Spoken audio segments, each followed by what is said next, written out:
Hello and welcome to another edition of positivebritain.co.uk in association with ALB UK Television. Today I'm with Buky Olufemi, our wonderful radio, vibrant, wonderful person. Oh, thank you. Thank you for having me. And there's been a lot of talk recently within the black community especially, and with Dave.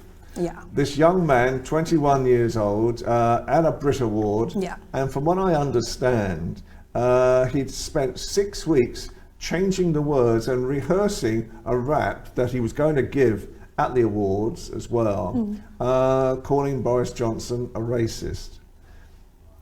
How do you think that went down with the black community, first of all?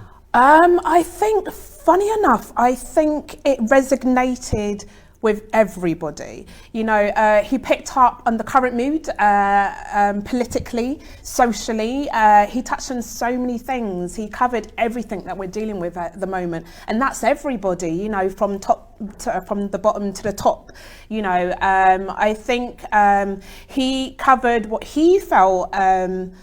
You know, he made his own views about what he felt about Boris, and that was it. And what was great is that he put all of this, all the tensions, all people's concerns, people's anxieties, people's worries, and he put it in the form of lyrics in the music. And you know, the way he chose to do that was artistic, but he got the message across, and that's what everyone, all the papers picked up on. He covered everything from racism to the environment. And it was great to see him lay everyone's issues bare, you know, lyrically. So it was. Yeah. And do you think at the moment, obviously there's a lot of controversy over people being repatriated to the West Indies. Allegedly they'd come out of prison and were doing things in this country. A lot of them had only done one offence. Is the West Indian community up in arms as well? Because I mean, I look at people like Priti Patel. If I'm really honest with you, you know, and there's so many rumours about the Home Secretary, how she's not getting on well with her representatives and you know, her civil servants, how MI5 are not even talking to her about sort of certain issues as well. And you know, I would hesitate to call her having racist views, obviously because she's an Asian woman herself. But you know, there comes a point where I felt extremely uncomfortable with these new immigration rules that are coming in. Extremely uncomfortable about that. How do you think the Caribbean and African communities in London especially are feeling about it? You know, it's, you know, we talk about Dave and what he did touch on. He did talk about the Windrush, and it is something that, you know, the black community haven't forgotten. And it's this idea that they're trying to get us, that he's trying to get, you know, the rest of the UK to understand that there is institutionalized racism. And even though that, you know, these black communities did come over and help rebuild Britain itself, they're almost treated as disposable almost. And you know, the same people that helped build it are sent packing, and it's to the detriment of, you know, the younger generations, their grandchildren, who have no ties to this country, are dropped off on a plane and are told to just get on with it. And it's the anger and resentment towards that, and that's what he's talking about in there. It's something that the media has moved on from, but it's still very much prevalent, and it's still going on now. And you know, when you know, the likes of Stormzy called out Boris as a racist as well, when saying that there is still racism in this country, what he's talking about is institutionalized racism, where it's done subtly, but it's very clear how they, you know, how they feel about certain minorities and how they are marginalized or almost and treated in a certain type of way, but it's done through institutionalized racism, so no one can point the finger and say you are a racist, but that's what's happening. So you're a very successful black woman. Do you think there are a lot more things the government should be doing right now to make, I mean, for me, I have this wish. It's more than a wish, it's part of my resume of where I want my life to be. Yeah, yeah. I want every person in Britain, irrespective of Yeah. colour, religion, creed, feel like a first-class citizen. That's what I want, Yeah. out of life. What do you think is necessary now to actually change all these things? Because laws don't change things, I don't think. No, it's. I think it comes down to the fact. What is great is that it seems to be a generational thing. So those that are racist or show microaggressions on a daily basis, whether that work to their colleagues or minorities, it seems to be certain people. What doesn't help is when the media, they did run. I believe it was Question Time, and they chose to air a British woman's racist views. She was later corrected on her incorrect facts, but nevertheless, the media chose to publish that, and it almost gives a license for open racism, and almost gives it builds up this, almost normalizes it in a way. So for me, I feel like the younger generations, we are one, and we don't see colour, and we do operate as one people, and we see. So it's about, I think we have to, as a community,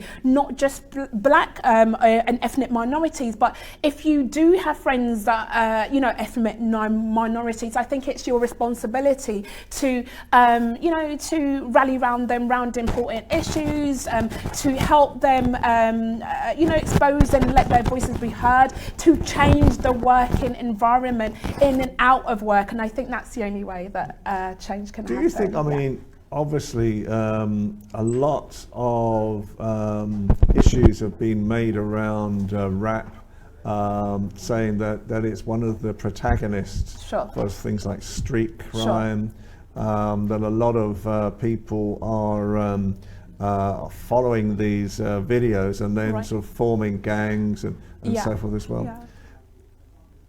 Is it anger out there? Is it frustration out there? Is it a willingness to, at long last, let us be heard? Right, yes, the thing is, rap is it's a form of expression, isn't it? One thing I have to squash at the minute is this idea that rap is to blame, because if you think of how else do they express what's happening to them on a day-to-day basis, it's just them dealing with things lyrically. We have to squash this thing that, rap is violent and it should be squashed and it should be policed, because at the end of the day you have, you have rock music, you have all these other forms, and actually they promote self-harm and suicide and depression and killing and all the rest of it. It's just sung very quietly. Well, what do you think about, obviously the videos that are being shot? A lot of them are almost like gang related, aren't they? And apparently even the gangs are filming their own videos now. I mean, yeah. How I feel. I want young black people to feel that they have got a future. That they have got opportunities, that they are listened to, that they bring. I mean, if you look at it, probably some of the most successful people in Britain right now are not white. They're either Asian or black, community people. And even the sort of the young people as well. You look at the athletes and the different things that are sort of happening now. I mean, for me, as I say, it's irrespective of culture, colour or anything at all. But how do you overcome something like this? Because it is important, I think, that especially now, we're in a time where there's been a tremendous divide. After Brexit as well, not only should we be bringing leavers and remainers back, how are we going to bring these communities in, and especially the young people in, to actually incentivize them, to make them feel special? because I think they are special. Yeah, I totally agree. There's no straightforward answer to that. I think rap and all of these other forms, whether done in the correct way and in the hands of like you say, gangs that that use it for their own agenda. I think it boils down to they talk about what's going on in their community. So maybe it is an outcry, it's an outcry for help, for things to be done, for jobs to be provided. Because if we deal with the root causes, then the rest of these things that are happening surely will subside. So I think it's maybe providing, businesses, opportunities, infrastructure, just what's needed. Do you think, I mean, I always remember my father, and just an anecdote, and that, when I got married and we made this wedding list, and we put a colour television down on the wedding list, and my father said, why do you want a colour television? Because, all we've got is black and white. Yeah. The point I'm trying to make is, do you think perhaps youth expectations are too high at a start? No, I wouldn't say so. What in terms of like just in general? In other words, what they expect to earn. Yeah. Because when I first started, before you were born, a long time ago now. I feel like old father time this afternoon. Not at all. A long way back.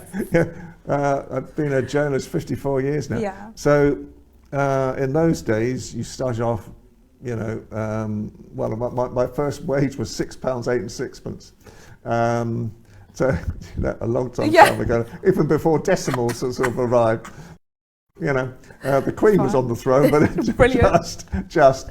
Yeah. So, do you think, young people at times they're expecting too much too soon, and that they don't see the potential of working hard and moving forward with their lives in that way? Yeah, it's funny that you say that, because I know there was some discussions, research that said millennials, that they're just, that generation seem to have been built up so much without working hard and, without any sort of there's no chance, there was no opportunity for them to lose a race, or they're always told they were great and they're amazing even when they hadn't worked for it. So when they come into the real world and they realise they have to work for things, and not everything is as great, they're not as great as they thought.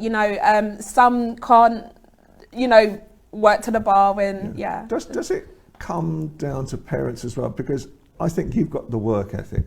Oh, you work so hard. You've got the work ethic, and you're constantly there. You're constantly striving. You're constantly pushing yourself.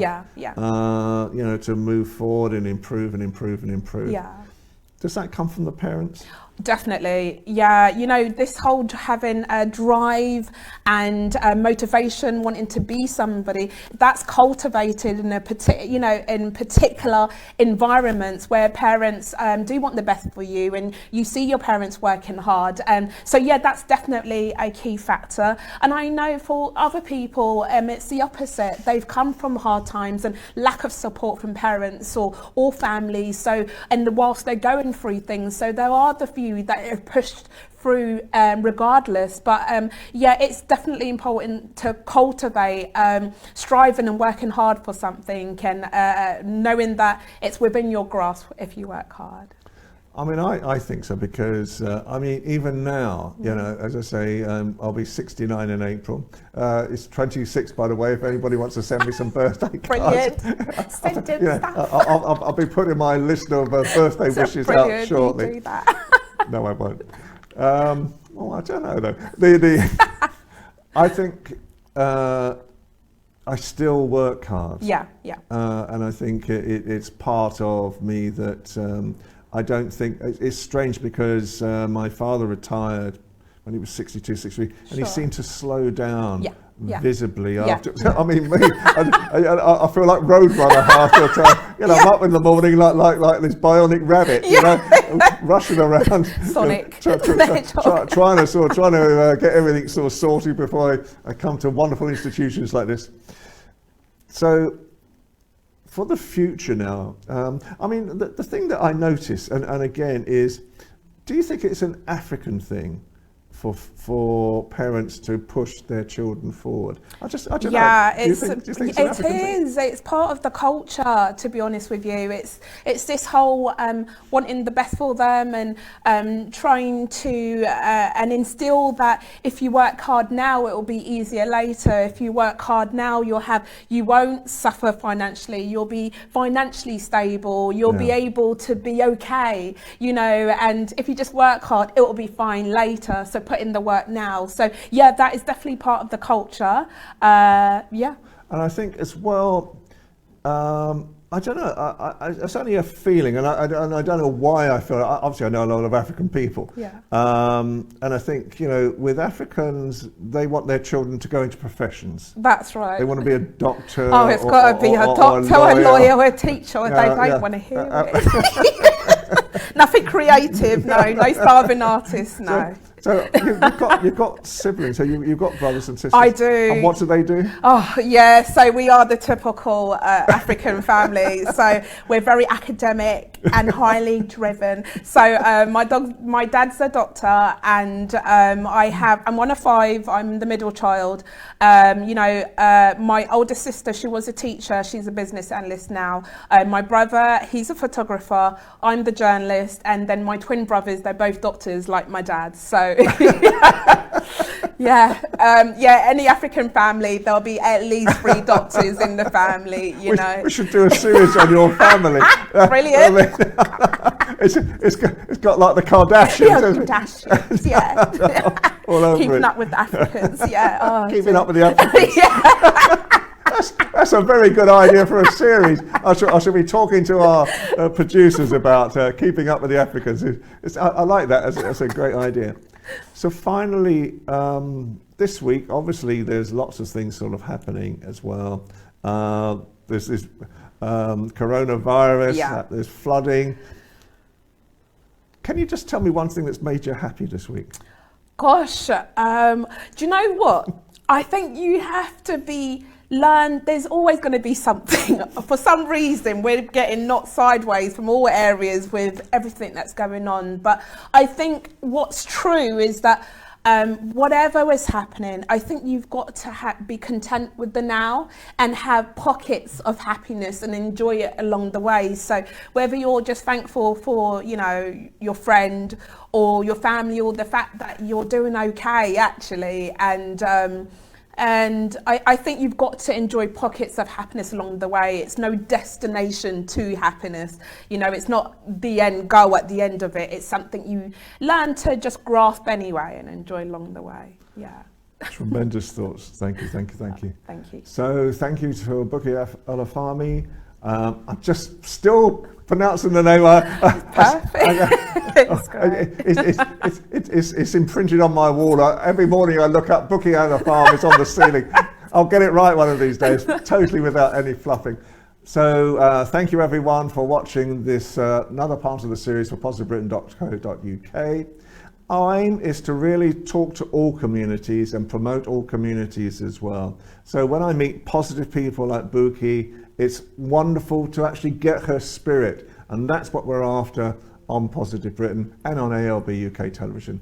So again, from Buky and myself, goodbye for now, and look forward to looking after, keeping up with the Africans. I love that as a series. Bye for now.